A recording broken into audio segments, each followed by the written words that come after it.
आइए मित्रों, जानते हैं कि कलयुग के अंत में क्या क्या होगा। कलयुग के अंत में सबसे पहले मनुष्य की औसत आयु 20 वर्षीय रह जाएगी। 5 वर्ष की छोटी उम्र में स्त्री गर्भवती हो जाया करेगी। 16 वर्षीय मनुष्य वृद्ध हो जाएंगे और 20 वर्ष की आयु में मनुष्य की मृत्यु हो जाया करेगी। इंसान का शरीर घटकर बौना हो जाएगा। गरुड़ पुराण में बताया कि कलयुग में एक ऐसा समय भी आएगा जब इंसान की उम्र बहुत कम रह जाएगी, युवा अवस्था समाप्त हो जाएगी। बल के प्रभाव से प्राणियों के शरीर छोटे छोटे, क्षीण और रोगग्रस्त होने लगेंगे। जिस समय भगवान कल की इस धरती पर अवतरित होंगे, उस समय मनुष्य की परम आयु केवल 20 से 30 वर्ष ही रह जाएगी। जिस समय कल के अवतार आएंगे, चारों वर्णनों के लोग शूद्र के समान हो जाएंगे। गौ माता भी बकरियों की तरह छोटी छोटी और कम दूध देने वाली हो जाएंगी।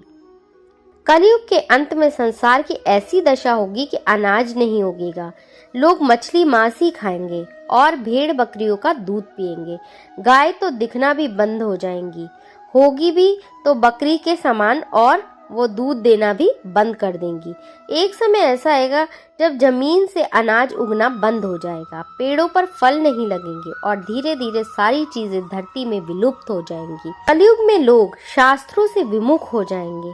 अनैतिक साहित्य ही लोगों को पसंद आएगा। बुरी आदतें, बुरी बातें, बुरे शब्दों का ही व्यवहार किया जाएगा। स्त्री और पुरुष दोनों ही अधर्मी हो जाएंगे। स्त्रियां पतिव्रता धर्म का पालन करना बंद कर देंगी और पुरुष भी ऐसा ही करेंगे। स्त्री और पुरुष से संबंधित सभी वैदिक नियम विलुप्त हो जाएंगे। बहुत समय तक सूखा रहने के बाद कलयुग के अंतिम समय में बहुत मोटी मूसलाधार बारिश होगी, जिससे चारों ओर पानी ही पानी हो जाएगा। समस्त पृथ्वी पर जल ही जल होगा। इसके बाद 1712 सूर्य उदय होंगे और उनके तेज से पृथ्वी सूख जाएगी। कलयुग के अंत में भयंकर तूफान और भूकंप आएंगे। लोग मकानों में नहीं रह पाएंगे। लोगों को गड्ढे खोदकर रहना पड़ेगा।